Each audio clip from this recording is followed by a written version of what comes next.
Eh bien, salut tout le monde, c'est Xtaz, comment allez-vous? Moi, ça va vraiment extrêmement bien. On se retrouve pour une petite vidéo commentée sur Call of Duty Black Ops 2 Wii sur la map Hijaken en domination, je pense que vous vous en serez rendu compte. Donc j'étais équipé de ma petite MSMC qui avait un canon long et une poignée ergo.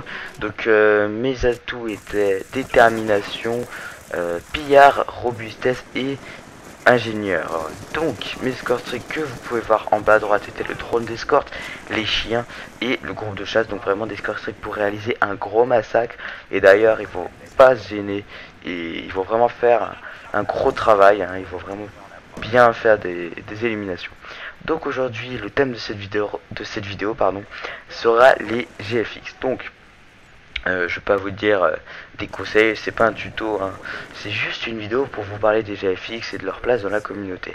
Alors selon moi, ils ont une place vraiment très importante dans la communauté et ils peuvent même contribuer au succès d'un youtubeur, par exemple avec un background humoristique, et les gens arrivent sur sa chaîne, ils voient un background et du coup ils se disent tiens vraiment il a l'air sympa, je regarde ses vidéos, patati patata, après ils s'abonnent. Donc déjà un background ou un logo tape à l'œil, ça peut avoir un bon effet sur les spectateurs. Donc déjà, faut jamais oublier ça, c'est que certains abonnés peuvent venir du travail réalisé par notre GFX, et malheureusement c'est ce que beaucoup de personnes oublient parce que visiblement très peu d'entre eux parlent de leur GFX. On dirait que les GFX sont un peu oubliés dans cette communauté. Donc moi, petite présentation de mon passé de GFX extrêmement glorieux. Donc il y a plus d'un an, je faisais un tout petit peu de GFX. C'était vraiment pas, on va dire, pas très élaboré ce que je faisais. C'était très limité, 2-3 effets, un texte 3D sur un template et c'était bon. Enfin bref, du travail vraiment ultra facile, simple, tout ce que vous voulez, mais ça faisait plaisir à des gens et moi ça me faisait plaisir de le faire. Donc je pense que c'était plutôt bien, je ne regrette pas du tout. Et en plus, cerise sur le gâteau, c'était sur photofiltre. Donc là vous allez sûrement vous moquer de moi parce que du GFX sur photofiltre, je sais que ça existe, il y en a qui arrivent à faire des beaux trucs, mais c'est plutôt extrêmement compliqué de faire des bons trucs. En général c'est des petits effets très simples à réaliser et tout. Bon, c'est, on va dire, un petit peu pour les novices du GFX. Donc bon, je vais refermer cette petite parenthèse et déjà je voyais un petit peu comment ça marchait. En gros, moi déjà je faisais ça gratuitement, j'allais quand même pas faire payer ça.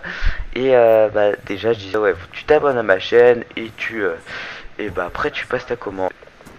Donc ouais, moi j'étais content, ça faisait des abonnés, mais ils étaient tous inactifs. J'avais 160 abonnés, 3 j'aime par vidéo.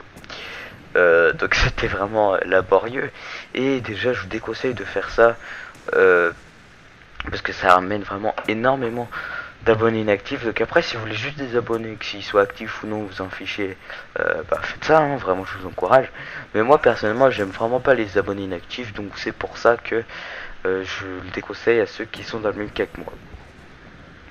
Et déjà, ce que je peux vous conseiller quand vous démarrez le GFX, c'est de commencer gratuitement. Parce que beaucoup de personnes désormais font payer leur réalisation. Donc, bon, je peux entendre leurs arguments, ils passent du temps à réaliser ça. Certains par contre disent ouais, j'ai payé le logiciel, donc tu me payes 1 € le background. Les logiciels coûtent des centaines d'euros, on va dire. Et faire payer 1 € une réalisation en disant que c'est pour, on va dire, renflouer les caisses qui ont été vidées à l'achat du logiciel, à mon avis c'est du pur mytho, et c'est parce que une énorme majorité, pas tous, je vais pas généraliser, mais une énorme majorité des GFX ont piraté les logiciels, ont craqué, quoi. Mais bon, je suis pas là pour leur dire que c'est pas bien, je suis pas un gendarme, chacun fait comme il veut, s'il craque, bon c'est leur souci. Moi personnellement non, j'ai rien fait, on va dire. Non, oui, bon, j'ai des logiciels payants que j'ai gratuitement sur mon PC, on va dire. Mais bon, je n'encourage pas du tout à craquer, ça ne récompense pas les sociétés, les gens qui ont travaillé à l'élaboration du logiciel. Mais bon, payer 300 € un logiciel pour l'utiliser 5 fois, c'est vrai que ça ferait un petit peu mal au derrière. Donc je comprends tout à fait que certains craquent le logiciel, mais à ce moment-là ils disent pas que S'il faut payer 1 € leur background, c'est pour rembourser le prix du logiciel.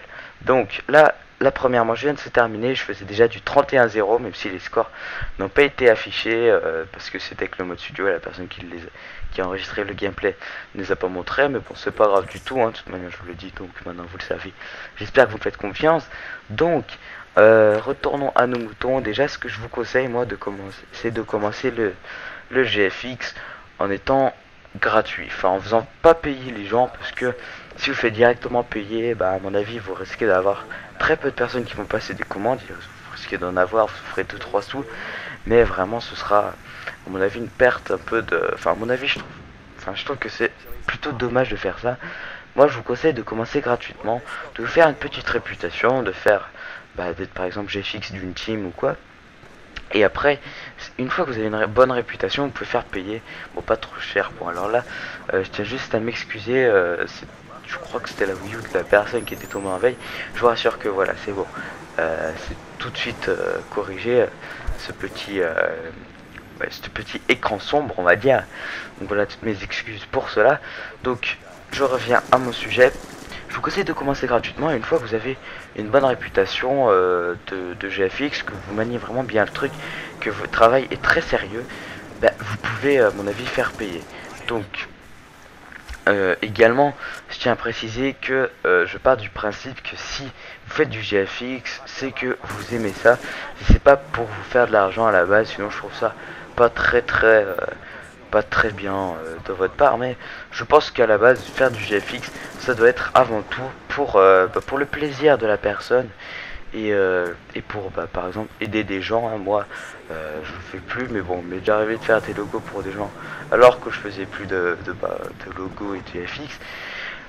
Vraiment je vous conseille de commencer en faisant des réalisations gratuites pour ensuite peut-être faire payer pas cher, hein, parce que je pense pas que ce soit la peine de faire payer cher des réalisations. Et voilà, de faire un nom, c'est très important. Donc cette vidéo va pas tarder à s'achever. Je vais essayer de l'envoyer à des chaînes communautaires telles que la Playgeek TV, Nukezone et Code QG Code CS. Donc voilà, j'espère que vous irez faire un petit tour sur ma chaîne. Il me reste un tout petit peu de temps, je vais me présenter.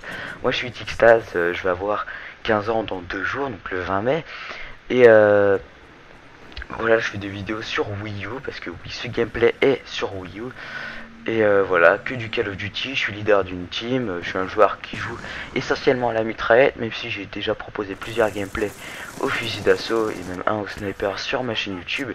Je suis pas un très gros joueur, enfin en termes de temps passé sur le jeu, si, mais pas en termes de skill et tout. Donc vous pouvez voir 61-0, un beau perfect je trouve.